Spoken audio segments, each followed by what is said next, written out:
Hello friends, இன்றைக்கி நம்ம சேனலில் இட்லி தோசைக்கு எப்பயுமே கார சட்னி ஒரே மாதிரி செஞ்சு போர் அடிக்குதா? அப்போ இந்த மாதிரி ஒரு டைம் செஞ்சு பாருங்கள். இட்லி தோசைக்கு ரொம்ப அட்டகாசமாக இருக்கும். வீட்டில் எல்லாருமே விரும்பி சாப்பிடுவாங்க. குழந்தைங்களாம் கூட டேஸ்ட் அட்டகாசமாக இருக்கும். இப்போ வாங்க அதை எப்படி செய்யணும்னு பார்க்கலாம். ரொம்ப ஈஸியான மெத்தட் தான்.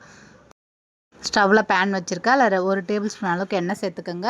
அது கூடவே ஒரு ஸ்பூன் அளவுக்கு கடலைப்பருப்பு சேர்த்துக்குங்க. சேர்த்துட்டு லைட்டாக வறுத்து விட்டுக்குங்க. லைட்டாக செவந்து வந்து இது கூட ஒரு 4 பல் பூண்டு சேர்த்துக்கோங்க. அது கூடவே காரத்துக்கு ஒரு 4 போல் வரமிளகாய் சேர்த்துக்கோங்க. அது கூடவே ஒரு பெரிய வெங்காயத்தை நல்லா நீள் வாக்கில் கட் பண்ணி சேர்த்துக்குங்க. இப்போ லைட்டாக இதை கலந்து விடுங்க. அடுப்பு தீ மிதமாக வச்சுக்கோங்க. அது கூட பார்த்திங்கன்னா ஒரு 50 கிராம் அளவுக்கு நான் வேர்க்கடலை சேர்த்துக்கிறேன். வறுத்த வேர்க்கடலை தோல் எடுத்து வச்சுருக்கேன். இப்போ இதையும் சேர்த்துட்டு நல்லா கலந்து விட்டுக்குங்க. ஒரு நிமிஷத்துக்கு லைட்டாக இந்த மாதிரி கலந்து விட்டுக்கிட்டே இருங்க. வெங்காயம் லைட்டாக வதங்கி வரும். இந்த சமயத்தில் 2 பழுத்த தக்காளியை சேர்த்துக்குங்க. டேஸ்ட் ரொம்ப நல்லாயிருக்கும். இப்போ சேர்த்துட்டு அதையும் சேர்த்து நல்லா வதக்கி விடுங்க. வெங்காயம் தக்காளி பார்த்திங்கன்னா நல்லா வதங்கி வரணும். அந்தளவுக்கு நம்ம வதக்கி விட்டுக்கலாம். மிதமான தீயில வச்சு நல்லா கலந்து விட்டுட்டே இருங்க.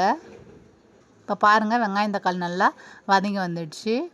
இந்த சமயத்தில் நம்ம ஸ்டவ் ஆஃப் பண்ணிடலாம். இது வந்து கரெக்டாக இருக்கும் டேஸ்ட்டுக்கு.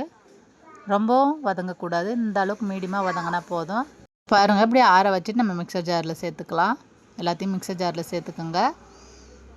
சேர்த்துட்டு இது கூடவே கொஞ்சமாக இது தேவையான அளவுக்கு நம்ம கல் உப்பு சேர்த்துக்கலாம். சேர்த்துட்டு மிக்சியில் நல்லா நைஸாக அரைச்சி எடுத்துக்கோங்க. பாருங்கள், இந்த மாதிரி நல்லா நைஸாக அரைச்சி எடுத்துக்கோங்க. பாருங்கள், பார்க்குறதுக்கு எவ்வளோ சூப்பராக இருக்குது. டேஸ்ட்டு ரொம்ப அட்டகாசமாக இருக்கும். இப்போ பாருங்கள், தாளிக்கிறதுக்கு ஒரு கரண்டியில் எண்ணெய் சூடு பண்ணி வச்சுருக்கேன். கொஞ்சமாக கடுகு சேர்த்து கடுகு நல்லா பொரிஞ்சுதான் கொஞ்சமாக கருவேப்பிலை 2 வரமிளகாய் சேர்த்துக்குங்க. கிள்ளி சேர்த்துக்குங்க. இப்போ அப்படியே சட்னியில் சேர்த்துக்கலாம்.